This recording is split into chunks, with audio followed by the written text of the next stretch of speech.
Hello everybody, thank you for being here today, and most of all, thank you for being here, Jules. Really looking forward to your talk. So I'm going to give a very brief biography of Jules. It's a very long amount of things you've done over the years, and so I'm just going to try and give a few sort of highlights. But Jules is a professor of Environment and Society at the University of Essex. He is Director of Public Policy and Engagement. He has loads of roles in the university, including Head of Department in Life Sciences and the Deputy Vice Chancellor from 2012 to 2019. And he's authored a number of books and coined a number of awesome terms that we all use today. And we're really happy to have you here. And so, yeah, and also his podcast, Louder Than Words, is wonderful, so do listen in. So take it away, Jules. Thank you for being here. Thanks very much, Anna. Thank you. Thanks very much, everybody. Well, nice to see you all. So the topic today is about the kind of omni-crises of climate, biodiversity, social inequality, all those other things that we now all face, and the kind of language we use to talk about those, and also to create agency, to create a sense of action and change that follows from that. So I'm going to kind of scan across really the territory of storytelling, and how we kind of create narratives and how we then use that in this kind of context here particularly to how to think about making change that is effective over the long term. I'm also chair, as Anna said in the introduction, I'm chair of the Essex Climate Action Commission, which is dealing with a whole range of public sector, private sector, voluntary groups within the county to try to kind of get a sense of making steps in the right kind of direction at scale, because it doesn't really matter if we just do a couple of people doing it, but it's a good kind of microcosm for changes that need to be made at national and a global level. So a core bit of a lot of the work that we do around public engagement is this idea of trying to say we're trying to do things, ideas, technologies that improve lives. How do we actually demonstrate that that is something that we not just think is a good thing, but actually make a difference to doing that? And what does it mean for us personally? So the bit about the storytelling that I'm going to talk about as well is not just what we're trying to do, but who we are as well. So I'm going to kind of stray into some of these spaces at the same time.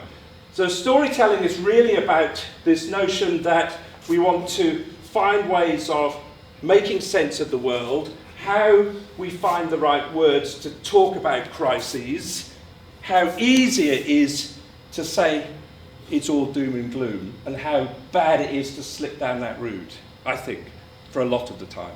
And how difficult it is, but also important it is, to say there is hope and opportunity in this space as well. And I'm going to talk a bit about how I talk about these things. I've given 40 public talks since last June in the region, and so they're very different kinds of audiences. So I just want to reflect a bit upon what I found works and what doesn't work in this particular kind of space. Anna also asked me to say something about my approach to addressing kind of cross-disciplinary, multidisciplinary research in the university, and I'm just going to kind of, towards the end, just come up with 5 or 6 headlines of kind of what I think lessons learned from the sorts of things that I've done in this space over the years. So the framing is the hope that small stories lead to big effects. And so here's one. When I was a first year undergraduate, in the first term, somebody called Henry Leese at York said to me, read Thomas Kuhn's Structure of Scientific Revolutions, because we were interested in the social responsibility of science. In a sense, that was what it was called at the time. I thought he was quite an old bloke, quite, nearing retirement or something like that, but I think he was 28 at the time. So that just reminds us of, how the world looks when you kind of come into an institution aged 18. And so the Structure of Scientific Revolutions, Thomas Kuhn, 1965, introduces to all of us the idea of the paradigm, the kind of the structure of language and ideas that frames the way that we think about the world. Weltanschauung is a good German term for this, the worldview within which we sit. and how easy it is to stay within paradigms and how blooming difficult it is to get outside, how to kind of break the borders. And yet when we have these big crises, we've got to break paradigms in order to get into new space. I think that's the kind of point that I would make it. It's psychologically difficult as well as technically difficult. Again, say something about that. So 10 years later, after being recommended to read that as an undergraduate, I was in FAO, the Food and Agriculture Organization of the UN in Rome, and somehow, I can't remember the detail, I got to meet the Director General of FAO at the time and his Chief of Staff and their team to talk about the environment and agriculture. And before I'd started, we were in a room of this sort, and they're sitting around, the Chief of Staff leans across and he says, "We don't do environment here in FAO, we do agriculture. If you want to do environment, you need to go down the road to UNEP, United Nations Environment Programme." So that was it, end of story, end of meeting, gone. So they came from this very narrow view of the world. Within 20 years, well, should I say, by 20 years, I had written their main policy statement and directions for sustainable agriculture within FAO. So they had gone through the whole change. But at some point, you come up against a block and you think there's just no way things are going to move from this point. Don't give up, is what I say at that point. That's the point, to get on the front foot and work out how to continue those sorts of changes. I mean, they're not perfect, but they are a UN organisation that's kind of gone through that change. So Max Planck, the physicist, said, "A new paradigm is often accepted not because it convinces the majority of its opponents, but because it outlives them." So there's a point in this, which is the old guard are protecting things, perhaps, and they're not going to let the new guard come in with the new ideas, and you've got to wait for them to die off. So I'm not looking at Mike in any particular reason. So I mean, but that's kind of a truism, but it's also sort of depressing, which is to say you've got to wait a long time, like maybe 40 years. Well, actually, that's not going to work. We can't wait for that, so we've got to move faster than that. But there is a sense of the guardians of paradigms, of ideas, the guardians of their own careers and histories that may be preventing kind of new ideas being taken on. So in the context of stories, in 1939, Bertolt Brecht, German playwright and poet, said, "In the dark times, will there also be singing?" He said, yes, there will also be singing about the dark times. So when we're in the dark times, and by song I mean in this story, poetry, language, science, all of the kind of human endeavours that try to make changes, we have to be even more doubled up in terms of our efforts to make the kinds of changes that we might feel are necessary. The talk today centres quite a lot on the bits in my book, Sagas of the North. There's some cards around at the sides which you're welcome to pick up if you want. And at the beginning, and this is stories about the North Sea and the East and North Atlantic and the countries that look inward to the sea and have close cultural connections across the sea, much more so than they do inland. And I was speaking to an old fisherman in Lowestoft up the coast from here a few years ago, and he said, "You know what, we were much more kind and tolerant in the days when we had the fishing." So that's because we travelled from the ports of the east of England and the north of England to other places, 1,000 miles to Iceland, across to northern Norway, and we met people and we formed friendships and we came back with stories and gifts from those places. And he said he knew better and knew more about Iceland and Icelandic villages than he knew about Beccles 10 miles inland. That was the overseas country to him. Those other places were really close. So we lose the fish due to overfishing and ecological change. We also then lose cultural connections and understanding, and that is a consequence of the biodiversity ecological collapse that happens in the northern seas. So that's kind of interesting to me because how do we then recreate some of that understanding? How do we bring that back into the way the world works and the way that we tell stories that lead to hope? And I'm going to come back to this word in a moment because I think it's a really interesting concept. The idea that things, when they're bad, could be better, because we want them to be better. We have a kind of idea of that.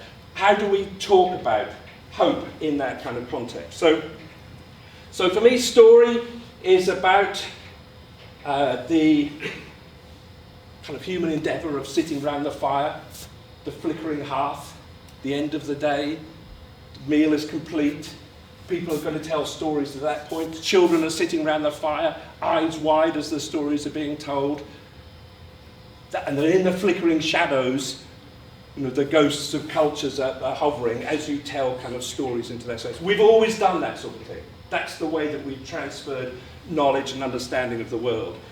Most traditional stories also have, most traditional cultures, if I can use the term in this way, the stories are full of moral content. There's stuff in them about right and wrong. So rather than saying, this is right and this is wrong, you tell a story about it and let people draw their conclusions. But it's pretty clear what you're saying. But you're not actually saying, I think this is right and your idea is wrong, because then we're stuck. There's no kind of opportunity to create a kind of common view from that. So in terms of stories, if I say a girl on a golden afternoon goes for a walk and falls down a rabbit hole, you know the story. Okay, so Alice goes from ordinary world into special world, or let's call it Wonderland, and all sorts of strange and weird things happen in Wonderland, in this place that you've journeyed to. There's an archetype in that, around journeys that we make. If I say another girl with locks of gold is walking in the forest, lots of forests in these kind of tales, aren't there? It's a dark forest, of course. She's walking in the dark forest, comes to a clearing, and there's a charming cottage, and the door is open. She's on her own. Don't go in the house. She goes in, on her own. What happens? 3 bowls of porridge, you know, all of that kind of stuff. She don't eat the porridge. She eats the porridge. And then, above all, don't fall asleep for when the people actually fall asleep. And of course, the people come back again. The people are animals that have not been in Britain wild since 450 AD. And yet we're quite happy to tell a story about 3 bears. Oh yeah, 3 bears, yeah, they come back, they've been for a walk, and they're eating porridge. Really? Bears? They're very good at making porridge. So, I mean, we create all of this. So there's a whole range of stuff going on there. She's walking on her own in a forest. Really? You know, that's not... Could be worrying. What about the place you walk in the door? You can unpick a tale like this in all sorts of different ways. So there's stuff in there for us to kind of get our teeth into. There are 500 versions of Cinderella, different versions written across Europe. The girl who lives in the cinders of the fire, and then somebody comes along and does some magic, and then she has an opportunity to then have a new life on the back of that. I mean, this is a kind of archetype story. You're in a bad place, something happens, somebody does something, waves some magic, boom, there you go, you're into the kind of new world. So this is the kind of common way that we've told stories in lots of different places. Ruth Sawyer, a great writer about stories in the 1940s, said, "Blessed is the child that comes early under the spell of the storyteller." And there's a word there that's kind of interesting, which is we talk about spelling words and spelling out the story, but the story itself is also a spell. It's a charm. It's a kind of magic where we're trying to kind of make stuff happen. Casting a spell is to kind of get people to do stuff, isn't it? So there's something in all of this. The boy Jack, his mum says, take the cow to market, takes the cow towards market. Someone says, I'll swap your cow for these beans. I mean, really? Like, good lad, actually. You know, it's kind of early plant-based diets, you know, all that kind of stuff. And so he does that. But of course they're magic beans, and away grows the beans to make something else happen. So in this, as I've just said, there are kind of archetypes of behaviours, of our behaviours, as to how we address challenges in life. And again in the 1940s, an American anthropologist called Joseph Campbell wrote a book called The Hero with a Thousand Faces. And in that he talked about the range of kind of archetypes in stories, the sorts of behaviours and actions that people take in stories, but also how they mirror the sorts of challenges that we personally face in our own life. So he said, when you enter the forest at its darkest point, at your darkest hour, there is no path. The idea is to make your own way. And you could say that's exactly where we find ourselves now. We're in the forest, it's dark, it's at our darkest point, we've got this climate crisis and biodiversity crisis, every other thing kind of going on. But we don't know if there even is a path. We've kind of got an idea there might be one, but we can't see it.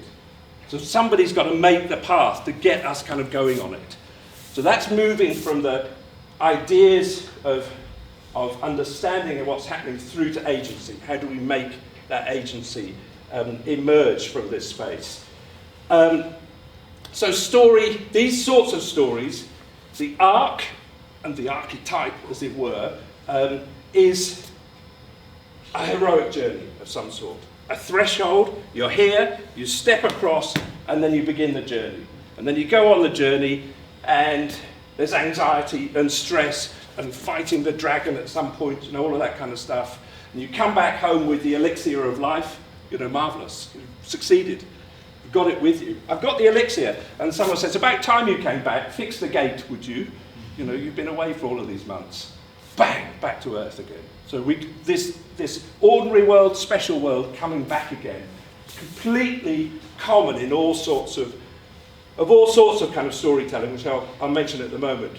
But the interesting bit in lots of traditional stories is when you're here and you haven't gone on the journey yet, somebody's got to get you on it. There's got to be a trickster who makes that happen.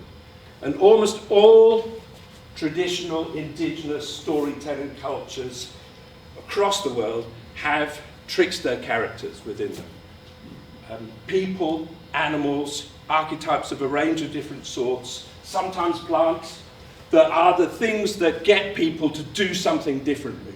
They trick them into behaviours. They sometimes behave in a tricksy way themselves as to demonstrate something, but sometimes they do stuff to get you changing the way that you work. They're all about crossing thresholds. So in English folklore in this region, the big trickster is the hare, the great hare. There are 85 different names for the hare in Suffolk and Essex through tradition. People just thought that the hare was an interesting, tricksy kind of character. But that's not just here, because the trickster is the hare is the main trickster in West Africa, in Japan, in parts of North America, in Central America. In lots of different culture, the hare emerges, and often people call it the rabbit, but actually they mean the hare when you look at the pictures. The hare is the trickster. But then also, coyote in North America, raven in the Arctic and boreal north, Reynard the fox, another trickster in lots of different contexts. Inari, also a fox in Japan, 3,000 temples to Inari the fox. Eshu from Yoruba, Circe, Maui, Scheherazade, 1001 Tales of the Arabian Nights. She tells the story there. She's the trickster that keeps everybody alive. But also, Obi-Wan Kenobi, trickster. Gandalf, also. Hagrid. What about Rosa Parks? She's a trickster. She sits in the wrong bit of the bus and begins a civil rights movement by just doing that. She's brave enough to do that. The Pied Piper, obviously, trickster kind of character, the masquerade and the juggler and the dress that goes with it. So we can think about how you use character in that sort of sense to get people to say, okay, now we know we need to kind of make some sort of change. There's a Tuscan proverb that goes, a tale is not beautiful if nothing is added to it.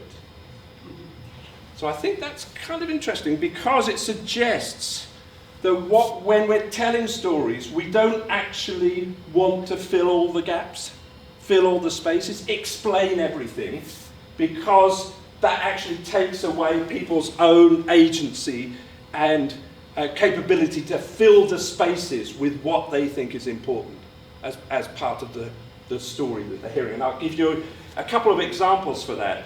I mean, in a moment. In a sense, this is what we do. As researchers, we're trying to add something beautiful to the world through what we find out, through what we research, through what we discover. How we write about the world is about trying to add something to it, that Tuscan proverb of the story. So I think there's something in all of this that's quite interesting around the concept of hope then. We're doing a project with the Rapid Transition Alliance now around something we call hope tales, trying to create a set of language and understanding around hope that is like a kind of street movement. It's going to emerge from different spaces about how we talk about hope. Rebecca Solnit, the Californian writer, very fine writer, she said that hope comes not from the limelight, it comes from the shadows. And there's something about, if the limelight is shining on somebody, then they're in a position of power, probably, because the limelight's shining on them. So if you want to change things, you probably want to look in the shadows, actually. You probably want to turn to one side and deliberately seek other ways of doing things away from the limelight. So that's that's not always going to be the case, but let's say that's a good kind of suggestion for looking for direction in all of this. Martin Luther King said we must try to accept finite disappointment, but never give up on infinite hope. So that's something kind of interesting. Yeah, okay. It may not happen now. So there is something about the pace of change here which leaves us with a dilemma, an obvious one when thinking about the climate crisis. So hope is, for me, I think a charged waiting. Is the grass growing through the tarmac or through the concrete? It will come through, but it might take a long time to get to that point. And that, of course, is the dilemma that we face at the moment. It's not that we don't, I mean, it is that we don't have time to sit and be patient. And there we find ourselves on the horns of a dilemma, I think. You know, the desire to say we need to do this by this point, and then just give us time also to make the psychological change and the leaps. So I found myself in all these talks that I've been giving that I mentioned earlier, moving to the point where I almost never now talk about how bad it is. I just don't. I say, look, you either, and there's a decent chance that people are coming to see me talk or to give some sort of context about the climate crisis, that they're on side a bit. I do meet real skeptics from time to time, but not that often. So actually, I say, it's bad, and you know that. Let's move on. Okay, let's try to kind of create something, a language about how good things could be, and therefore never to scare people. So in that sense, I know too much about this. We probably all know too much about how bad it is. I could talk about glaciers in the Himalaya, and I could talk about ice shelves, and I could talk about rising seas, and all of that kind of stuff. Loads of it. I know too much. Don't talk about it. Remind it to self. Don't mention. Okay, we're now going to just move straight into the space where we're trying to say, and this is what we can do. In other words, never to try to persuade opponents. And sometimes people will say in local groups, in these kind of context giving talks, they say, well, what do we do about the people in the village who are real skeptics, who don't think there's a problem, or who are even deliberately trying to stop any action? And I say, ignore them. Just ignore them now. Don't waste your time on it. Because if they're real skeptics, they might come along later on, or they'll be overtaken by events, or if you organise well, then they're going to be small and you're going to be big. That's almost never more than 20% of people. So the 80-20 rule applies. Focus on the 80%. Let's create action amongst those. Don't worry about the people who are against it. Difficult, because you think, I know all of this stuff, I just persuade them. You don't. You just create opposition. I was once, here's a little kind of story, a once upon a time story. I did quite a lot of work in the Atchafalaya Basin in Louisiana, in southern United States. And I was once invited for an evening meal in a fine antebellum building, looking out over the swamp, the frogs singing at night, a lovely evening meal with the family there. They turn out to be, or the father turns out, I say they, there's one strong voice here, says absolutely quite clear, climate change, not happening, it's a conspiracy. So you're sitting in somebody else's house, you're a guest, what do? Would you say, well actually, you know what, I can tell you, you're wrong. It's not going to work, is it? Absolutely doesn't work.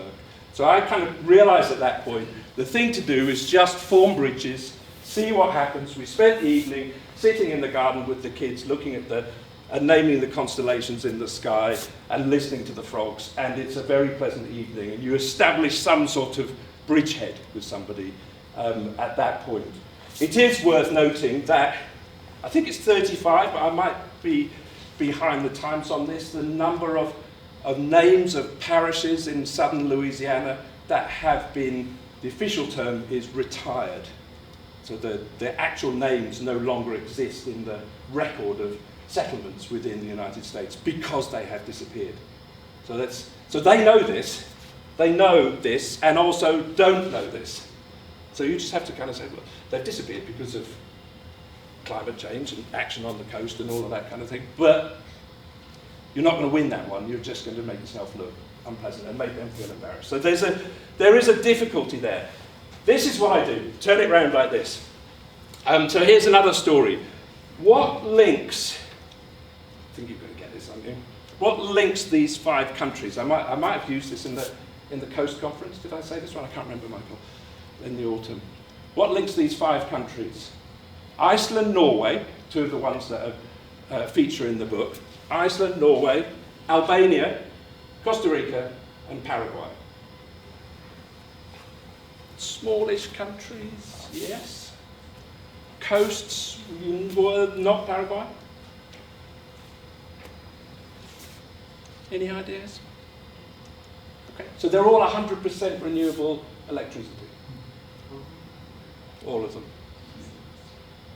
So you might say, well, that's kind of, you get that for Iceland, geothermal. Norway's put a lot of money into renewables, hydro and so forth. But Albania, really? We hear all sorts of other stuff about such countries. Costa Rica, yeah, green. Paraguay, ooh, politics, you know, isn't that a bit problematic? But they've gone 100%. These countries are 90%. Kenya, Ethiopia, Namibia, Tajikistan, and Uruguay, 90%. So I have a friend who was in the room at Sharm el-Sheikh at the COP28, when the current Prime Minister, who was still the Prime Minister then, that was a bit of a record, I mean, it's almost 3 months, isn't it? He was in the room and he announced to the room Britain's support for transitions towards more renewable societies. And he said, we will be giving support to countries like Kenya to help them become more renewable. And in the room were Kenyan officials and British DFID officials within, who are in the Foreign Office at the moment, who just kind of went, oh, crack, and rolled their eyes and looked at their shoes and tried not to be embarrassed. Because actually the sensible thing would have been to say, we should be inviting Kenya to come here to tell us how to do this. I mean, that's the point here. There's differences in the amount of electricity required, big differences for sure, but Kenya's at 90%, Britain's at 35%. So what we're seeing with some of those examples that I've mentioned is a shifting of the old norms. So what we thought of as developing countries in a rather sort of, or even less developed or undeveloped countries, all these problematic terms, those countries now are taking the lead in making the shifts towards a new kind of world that will be one that has no fossil fuels. Because in the end, that's what it's about, just stopping fossil fuels. So those countries have made those kind of leaps and are doing stuff that we're not picking up from. So what we can do is start to think about the consequences of using them as exemplars. I'll give one other example. Bangladesh. Bangladesh has, alongside Pakistan and also India and Nepal, a brilliant program running for a good 20 years of formation of women's groups in villages across the country. In Bangladesh, it came out of an organisation called Grameen. This is microcredit loans. And Grameen and Prashika and BRAC have worked to form women's groups in every village in Bangladesh. Grameen are now training in every single village in Bangladesh a female solar power engineer to install solar power in each village and to maintain it. That's going to be 71,000 people that they're training. So you say, yeah, that's a good idea. What about that? 71,000 jobs you're creating because you're thinking about this step in towards a green economy. Wouldn't there be something in that for a country like this in terms of, well, of course there is. So I'm beginning to see these shifts in kind of old ways of thinking about the world, the shift towards a changing of the world in a lot of this. So can we find ways to tell those stories about the good transitions? And I would just say this as a footnote. I then very often get, at the end of meetings, a kind of whataboutery that emerges. People say, well, you said that, but what about, such and such? So I'm not saying those 10 countries I've just mentioned are perfect. They are not. None of them are perfect. Most of them, of course, are still relying upon driving vehicles that are burning oil and gas and diesel. So they're not perfect. But they are showing a sign of having shifted priorities in a particular kind of way, which gives us a kind of hint as to what we should be doing next. The COP this year, many of you will know the COP 29 is it 29 or 28? I think 29, isn't it? Yeah, 27 was Glasgow, 28 was... No, 27 was Sharm el Sheikh. 28 is this year. Getting ahead of myself. So the COP this year, do we know where the COP is this year? Yeah. Okay, so it's Dubai. And the chair of the COP is the leader of the petro-state company. He's chairing it, and we draw our conclusions from that. So we make steps in the right direction, then we go backwards as well. So I think we have to kind of call out those things when they happen, but also work out ways of trying to kind of form a language into that space that makes a difference. A little intersection. So Anna, you asked some kind of personal story reflections upon this sort of journey stuff, because what I'm trying to say with this archetype of the stories in the dark forest, trying to find the path, the paradigm that ties us in a particular kind of way, and us trying to break barriers. How do we make those sorts of changes? And I've just got 6 little things here. So this is what I've been doing. And this isn't about me, it's about the process, I hope, to kind of say this is the way that I hope that we can lead to demonstrating we have ideas that improve lives. This is the business we are in, to use that sort of pejorative language. This is what we're trying to do, is change lives for the better. So number 1 is multiple outputs.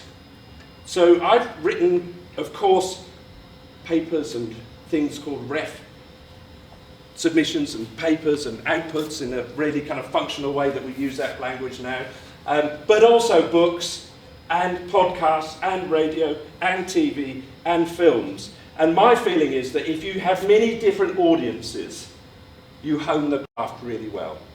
You start to find ways of understanding the differences that audiences themselves expect you start to learn how to cast a spell to kind of put it in that sort of form. So that's number one, multiple outputs, not one sort of thing. Number two, I would say, would be join commissions and committees. So being active in, you're going to see these all add up to a space that adds up to more than 37.5 hours. You can see where this is going, can't you? So just put that bit to one side, because that is how we, how you put it all together. Okay, I get it. Joining commissions and committees. So being active in our own areas, helping people understand what we're trying to say, what you're trying to say, being kind, and letting them change us, change you in what we do. Because we're often asked to be kind of experts, where we would kind of go into a context and someone says, right, tell us what to say. Actually, what's really good is to kind of listen and hear what people are saying and to be kind to them and just establish links by which this transfer of knowledge and information can work over time. I've been on many a context where personal differences have just wrecked opportunities, wrecked them completely. And it's personal. It's not usually ideas, it's not usually something else, it's just that people decide not to get on in a number of kind of contexts. Number three, I would say, would be to form collaborations, especially big ones. So spending the time to create the social capital amongst colleagues, potential colleagues, so that we can get a group of people working together on a problem, which is, after all, as we said at the beginning, what I've been trying to do with this kind of cross-disciplinary activity within the university since the mid-90s. Bringing people together to work on a common problem takes that time to invest in that, but can be really effective. We led a program here where in the year 2000 we published a paper that had costed the full environmental costs of UK agriculture. So we took UK agriculture as a system and said, what's the environmental cost of the whole of the system on the UK? And the numbers were eye-watering at the end of that. And it was the first time that anybody had done such a thing in the world. There were others that followed quickly in Germany and the US. And the day it was published, I received a call from the Minister of Agriculture, Nick Brown at the time, saying, come and see me. Headmaster call kind of thing. Which you go to if a minister says something like that, because it's the only time it's ever happened to me, because it absolutely landed with a big bang. There were big numbers in there, which on their own told a story. But the credibility came from having a big group of people involved from different institutions. And it takes an effort to do that. We recently published a couple of papers on sustainable ag in 2018 and 20 that involved nearly 50 colleagues from 35 countries. And they were partly effective because of the signalling. I mean, it's not unusual to have big groups, I should say, in lots of disciplines. But the signalling of, hey, there's a lot of people with different views here who feel this and think this about this piece of work. That is really effective. Number four, talk lots. So I've said that earlier. But the point about talking lots is the audience. And it's about the kind of signals you pick up and the context you pick up from that. In an early part of my career, I ran training courses on participatory methods involving agricultural and other scientists in working closely with poorer farmers and poorer communities, in using participatory methods to kind of gather up local information to turn the kind of power structures. And we did this in 42 countries. And in every single course that I ran, I can distinctly remember members of the audience who had been told to come to the course, perhaps they didn't have a lot of choice, sitting there like this, really cross. They didn't want to be there. Crossed arms, crossed legs. Yeah, sorry, you were kind of, I didn't mean it to reflect anybody here. It's a way of being comfortable as well, but sometimes it's a body signalling thing, isn't it? And so you've got to work hard to get on board some of the people who may be against what you do. Talking a lot is a way of kind of testing yourself. There was another occasion where I gave a talk in southern Germany, It's a big room, this kind of size, all full, except there was one guy in the front row, and there was a big space around him. Nobody would sit close to him. And I knew who he was. He was the previous Director General of IRI, the International Rice Research Institute in the Philippines, sitting there on his own. At the end of my talk, he stood up and he said, "Mr. Pretty, I have 32 questions for you." And the audience just went, "Oh, crikey," the people kind of gathered up their stuff and said, "Right, we might as well leave now." So I said, "I'll take one, and then we'll move on. We'll come back to the others." Of course, so there's obviously techniques to do that, but people are playing games with us as well, aren't they? They're playing power games, especially when you're a younger researcher, and you've got to be, and it's good to test yourself in those circumstances to see where those work. So talk lots. A mea culpa. A month ago, I gave a talk in a bookshop in London, an evening talk.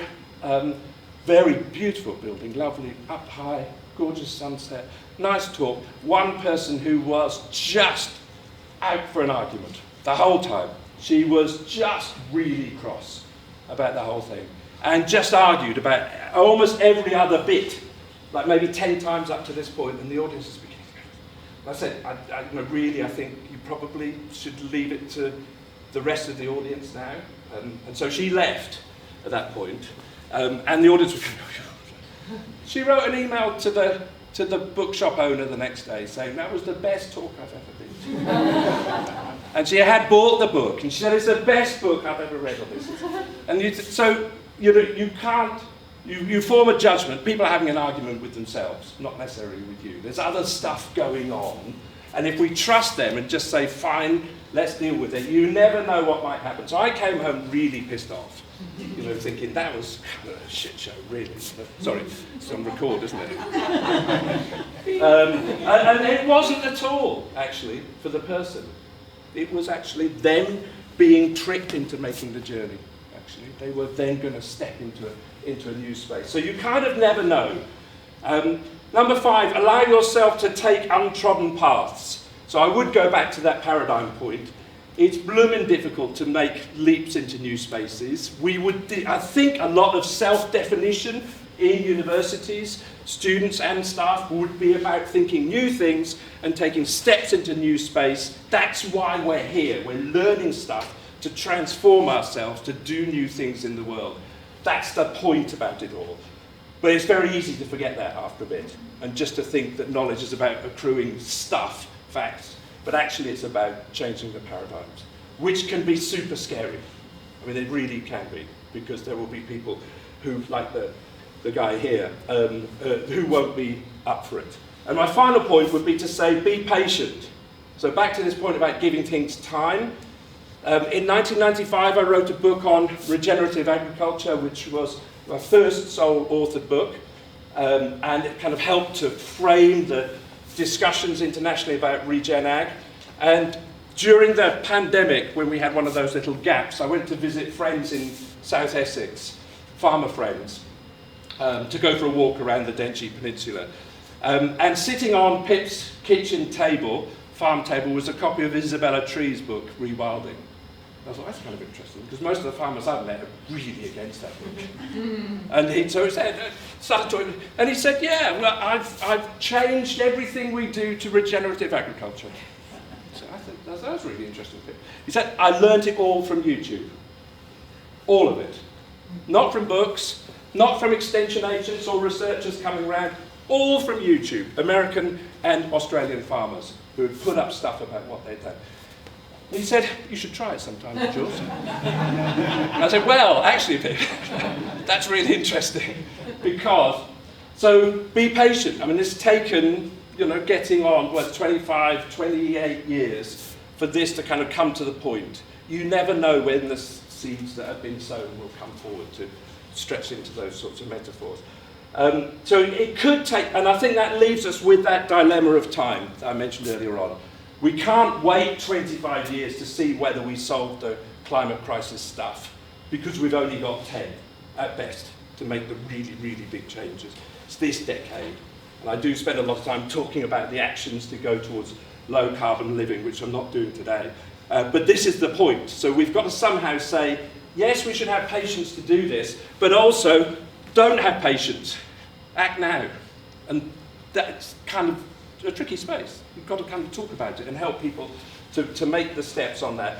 It could be a lifelong journey. I'm very fond of Pablo Casal's little quote, the Chilean cellist, who said when he was 93, someone rather sniffily said to him, "Pablo, why do you keep practicing?"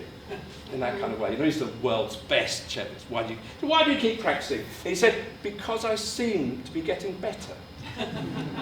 So I think that's quite nice. I quite like to be in my 90s feeling as though I'm getting better at something rather than running down. But that state of mind in all of this, that I think is about how we face these kind of omni-crises that I've talked about. So let me finish with two little quotes, but also something I always particularly say to when I'm talking to groups of young people, but I think it kind of works for all of us, is this saying, one more thing. One more thing. It's not your job to save the planet. It's not my job or your job or us as individuals' jobs to save the planet. Because we put so much weight on people just casually saying, you need to go and save the planet. You're 10 years old. Save the planet. Really? You know, how am I going to do that? Well, the answer, of course, is you do it through agency, through collective action, through the changing of ideas that lead to groups of people doing things. But the taking on of the stress and anxiety that comes with these things is, I think, a very real problem we face. The two biggest problems noted by 16 to 24-year-olds in the UK, the climate crisis and the social inequality crisis. And right behind them is mental ill health. And I think this latter is a consequence of the former, partly. You know, the big stuff is falling apart. It's all your fault. It's our fault. Yes. Well, what are you doing about it? Well, okay, we're saying you've got to save the planet. So I'm trying to take away the stress and anxiety to say into that space, there are little things that we can do. Jay Griffiths, the wonderful author, whom I know well, she wrote a super book called Wild 13 years ago. She's just written a book called Why Rebel. It could be Why Rebel, actually, as well. But she said in there, lovely little quote, she'd been involved in ex-art stuff in London. So she said, in Oxford Circus, I was passed a handwritten note. It said, I can't get arrested because I'm only 10. But thank you for doing this for me. So there's something in there about kind of recognition of agency and opportunity and not making assumptions that, for example, young people don't understand the climate crisis. They really do. We don't need to tell them about it. They need to know the stuff is happening. A final quote, one that some of you may have heard me saying before, but I think it still works at the moment. Mary Oliver, nature poet, wonderful nature writer from the US, died 3 years ago, maybe 4 years ago now, I think it's 4. She wrote a short poem called Instructions for Living a Life. 7 words. She said, pay attention, be astonished, tell about it. So I think that's quite nice. Pay attention to what's happening. Be astonished. Just remember how astonishing it is. You know, the social world, the ecological world, it's just astonishing, isn't it? Then tell about it. So she's saying, then go from the individual to the collective. And that's the way that we address these bigger problems, I think. Thank you very much indeed.